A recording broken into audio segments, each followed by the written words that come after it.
अध्याय उसके 13 पद। फिलिप्पी 2 अध्याय उसके 13 पद।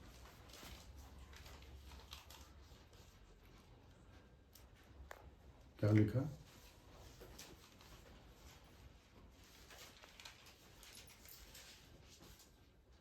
क्योंकि परमेश्वर ही है जिनके अपने स्वेच्छा नियमित तुम्हारे मन में इच्छा और काम दोनों बातों के करने का प्रभाव डाला है। क्योंकि परमेश्वर ही है जो अपने स्वेच्छा निमित्त तुम्हारे मन में इच्छा और काम दोनों बातों के करने का प्रभाव डाला है। क्या है दीदी कि हम लोग बोलते हैं ना कि हमारा बच्चा ये करेगा, या हम लोग अपने से सोचते हैं कि हम अपने बच्चे को इंजीनियर बनाएंगे, डॉक्टर बनाएंगे, ठीक है। पर जिसने हमें भेजा है इस दुनिया में, जिसने हमें बना के भेजा है, वो तो सीधा बोल दिया ना वचन से। क्या बोल दिया हो कि गर्भ में रचने से पहले मैंने तुझ पर चित्त लगाया है। तो हर एक मनुष्य के ऊपर चित्त लगाया गर्भ में रचने से पहले, ठीक है, कि ये मनुष्य क्या करेगा, ये व्यक्ति जाएगा तो क्या करेगा। पर हम लोग ना किसी के ऊपर अपना मतलब भार थोप देते हैं कि तुम्हें ये करना है, नाम रोशन करना है तो ये काम को करना पड़ेगा, जबकि बच्चे को उस काम में इच्छा नहीं है, बच्चे को किसी और काम में इच्छा है। और कभी कभी हर एक व्यक्ति की इस बात को समझना चाहिए कि हम लोग किसी को देख के करते हैं कि वो कर रहे तो मैं करूं, पर हम अपने अंदर भाव को नहीं समझ सकते, नहीं समझ पाते कि मेरे अंदर क्या करने का जिज्ञासा है। और जो चीज़ करने की जिज्ञासा है, यदि उसको करने लग जाओगे तो जीवन जो है स्वतंत्र हो जाएगा, आनंद हो जाएगा। मतलब उसको बोलते हैं सुकून। कभी कभी देखना कि एक व्यक्ति सब्जी बेच रहे हैं, फिर भी उसका परिवार चल रहा है, ठीक है। एक व्यक्ति लाखों कमा रहा है तो पर भी उसका परिवार नहीं चल रहा है, क्योंकि पैसा के पीछे भागा। अपने जो सुकून है, जो काम है, जो दिया गया है, उसको छोड़ के, इसीलिए बोलते हैं ना कि संसार में आदमी भटक जाता है, दिशाहीन हो जाता है। यहाँ पर लिखा है कि अपने ही स्वेच्छा निमित्त तुम्हारे मन में इच्छा और काम दोनों बातों के करने का प्रभाव डाला है ना। आप बच्चे लोगों को देखना, इसीलिए तो विदेश में, जो दूसरे देश में क्या होता है, बच्चे लोगों को देखते हैं बचपन से कि बच्चे का इंटरेस्ट किस में है, किस चीज़ में इनका रुचि है, और उसी के अनुसार से उनके माँ बाप उनका तैयारी कराते हैं। हमारे यहाँ ऐसा नहीं है। हम अपनी इच्छा के अनुसार अपने बच्चों को तैयार कराते हैं कि आप लोगों को ये बनना है, हम चाहते हैं।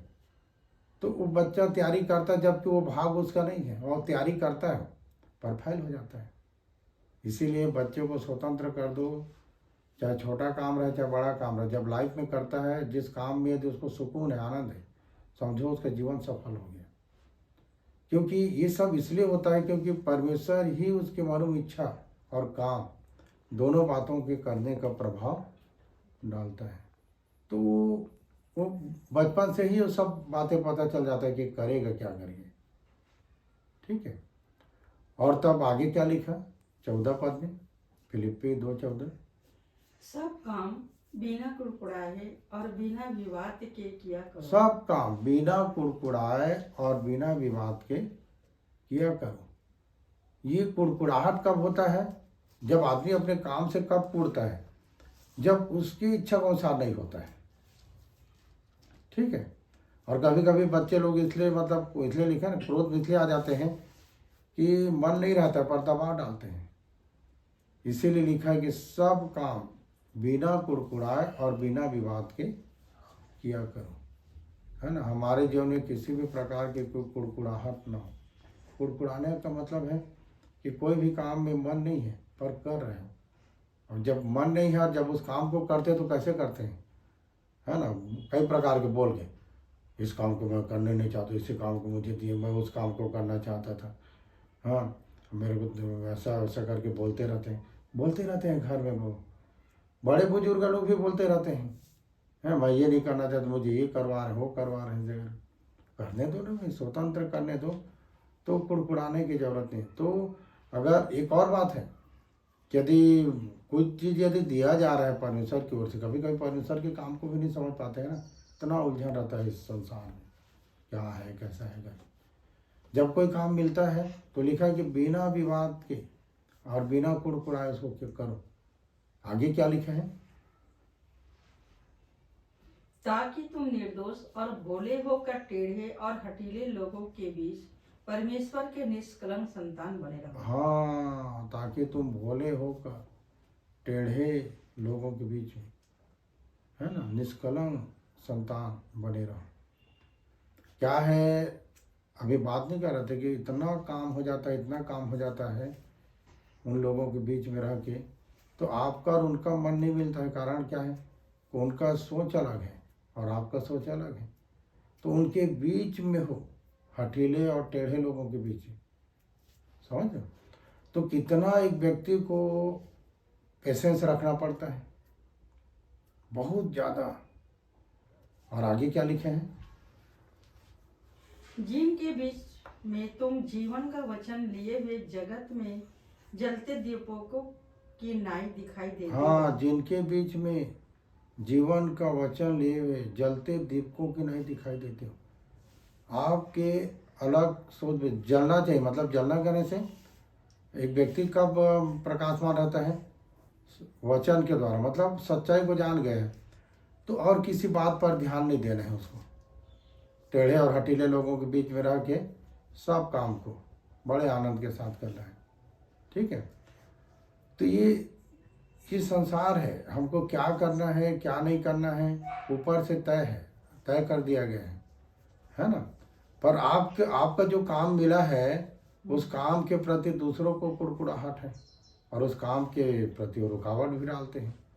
तो इन्हीं बातों को समझना है कि मुझे परमेश्वर के निष्कलंक संतान के समान, है ना, जलते दीपकों के नहीं दिखाई देना है उनके बीच में, टेढ़े और हटीले लोगों के बीच में, है ना। कितना अच्छा भी काम करोगे तो पर बोलेगे काम गलत है। तो ऐसे स्थिति में भी बिना कुड़कुड़ाए बिना विवाद के काम करो, सह के, है ना। अपने को काम करना है और क्रोध तो करना नहीं किसी चीज़ में, है ना। क्रोध मूर्खों के हृदय में रहता है। अगर 10 बार काम करने के लिए देते हैं 10 बार करो, जितने भी बार बनता है उतने बार भी करो, पर दबाव तो है, क्योंकि इसी दबाव में रह कर जीवन में काटना है, इसी जीवन में, है ना, इसी जीवन में काटना है दबाव में रह, तो उसका परिणाम मिलेगा। इसीलिए लिखा है ना, परमेश्वर ही है जो अपने स्वेच्छा निमित्त तुम्हारे मन में इच्छा और काम दोनों बातों के करने का प्रभाव डाला है। तो ये समझना है कि क्या क्या चीज़ों को मुझे करना, प्रभाव डालता है। और प्रभाव डालता है मतलब काम करने के लिए इच्छा उत्पन्न होता है, मन जो है मतलब अंदर जो है वो चक्कम मारता है कि मुझे इसको करना है करके। ठीक है, तो इन्हीं बातों पर ध्यान करना। ठीक है।